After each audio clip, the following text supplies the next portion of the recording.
Agora sim, chegou aquele momento de trazer a sua pergunta, o seu comentário, a sua dúvida. E ó, você que mandou e de repente a gente não vai conseguir responder, já quero deixar aqui o Instagram do Dr. Daniel. Vai lá, @distintamente_. Tem que ter o underline embaixo, senão você não vai falar com ele, tá bom?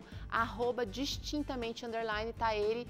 Tamires também tá por lá, ela também assina como Lemos. Isso, minha linda esposa também está lá no Distintamente. Tamires Lemos. Tá bom. E agora chegou o momento de trazer aqui algumas participações que vocês nos mandaram pelo WhatsApp. Primeira participação de hoje é da Gabriela Guimarães. Ela diz: meu filho tem 5 anos, faz terapia ABA e tem evoluído muito, mas ainda não fala, compreende tudo e na escola está dando muito trabalho e desregula muito. O que devo fazer para ajudar?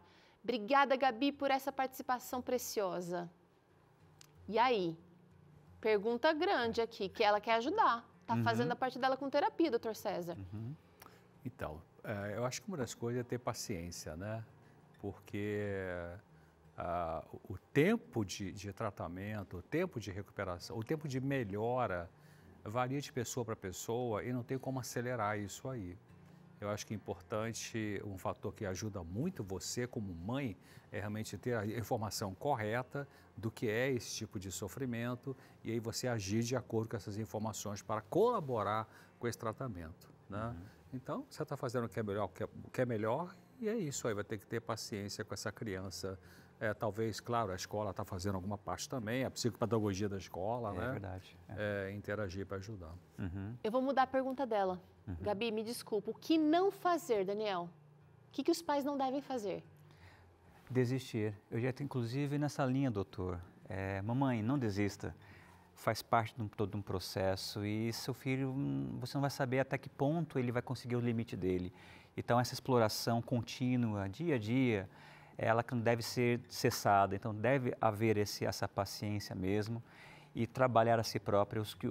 Muitas vezes os parentes, o cônjuge talvez, muitas vezes falha, é também de procurar ajuda para si próprio.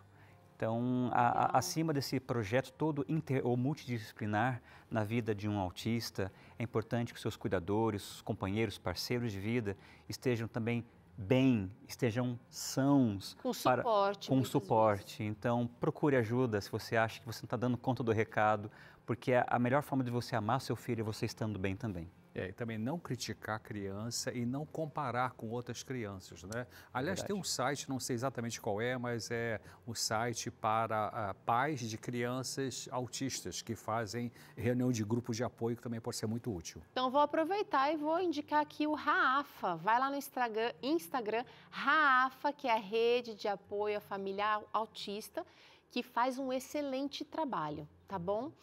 Próxima interação, por favor, quem está com a gente agora é a Sil.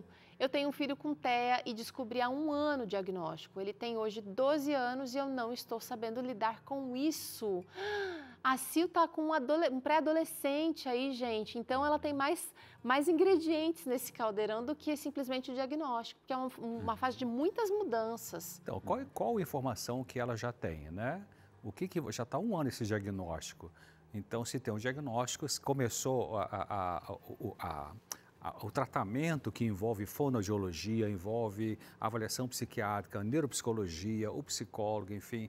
Então, esses profissionais te dão uma orientação do que você vai fazer. Então, você tem que colaborar e interagir com esse tratamento e com a esperança de que pode ter realmente evolução para melhor, né? Isso, e se você não tem condição de procurar todo mundo ao mesmo tempo, até financeiras, então pode procurar um profissional, às vezes um terapeuta, para te guiar e te mentorear nesse processo, para que você seja acompanhada, tanto na intervenção para com teu filho e, repito, para consigo próprio, para saber como lidar com isso, porque muda a vida também para os pais, para a família também. Ótimo. Próxima participação aqui, quem mandou pergunta, quem mandou comentário foi a Maria. Ela disse: meu esposo tem esquizofrenia, autismo e depressão. Eu cuido dele há 7 anos, pois virou uma criança adulta.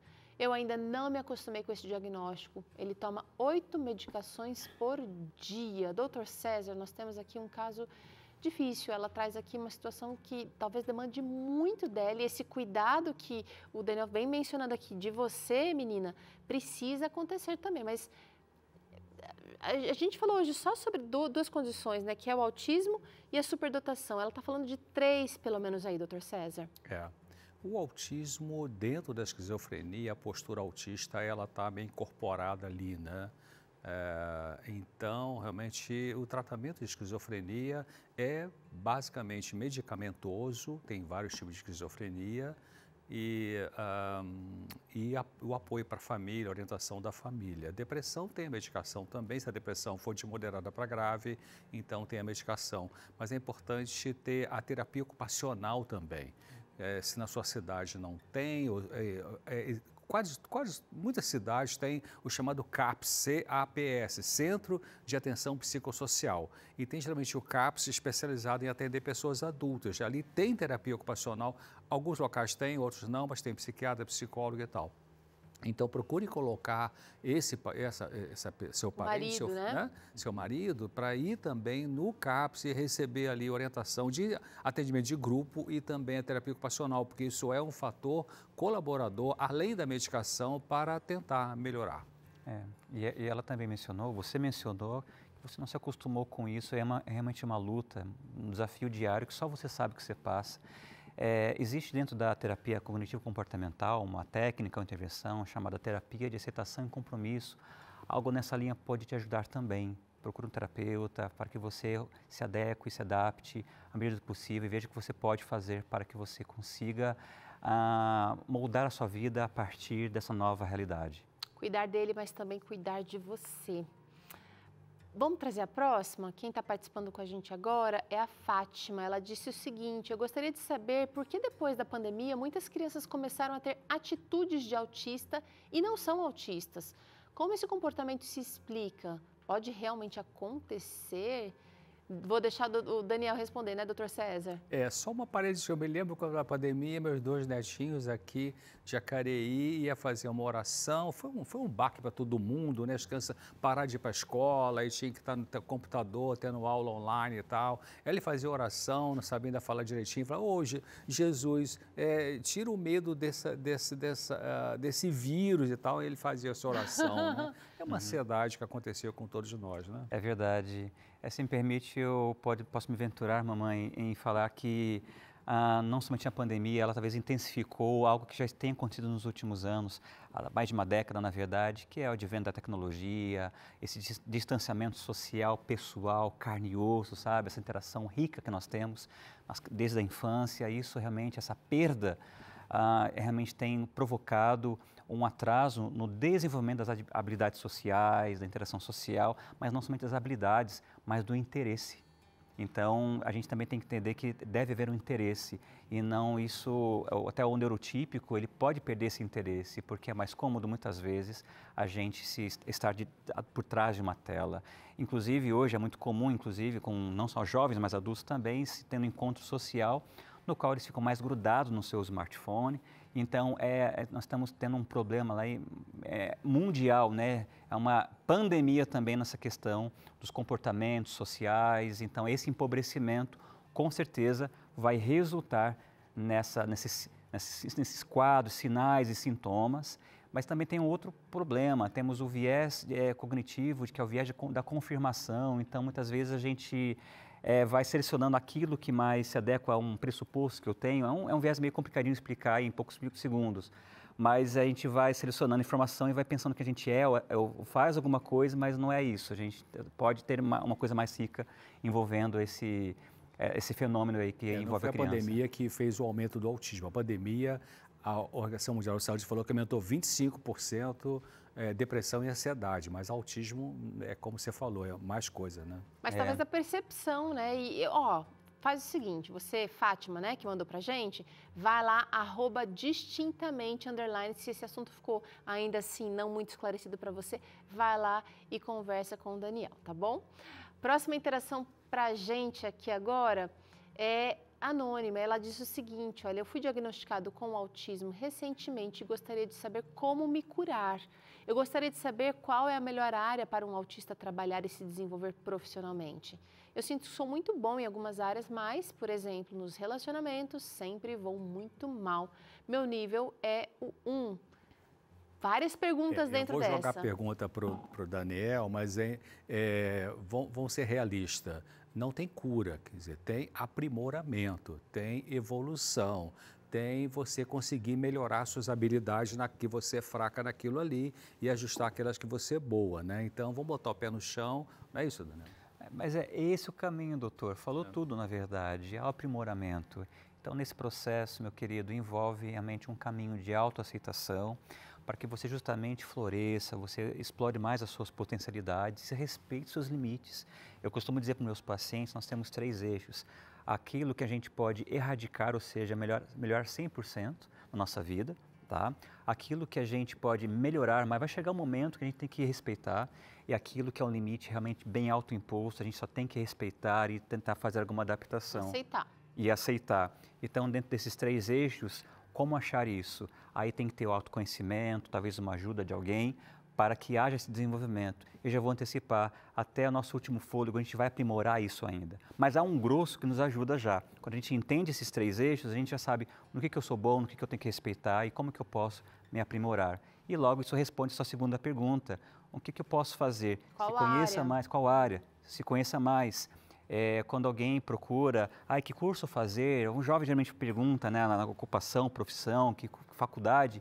A gente não precisa responder da forma positiva, ou seja, que curso? Só pergunte, responda. O que você não gosta de fazer? Já ajuda a eliminar um montão de coisa e já é um ponto de partida para você identificar. Legal. Dá tempo de mais uma, direção? Vamos pôr na tela, então. Quem está com a gente agora é a Claudinha. Ela diz assim, eu gostaria de saber se realmente é verdade que o autismo é hereditário.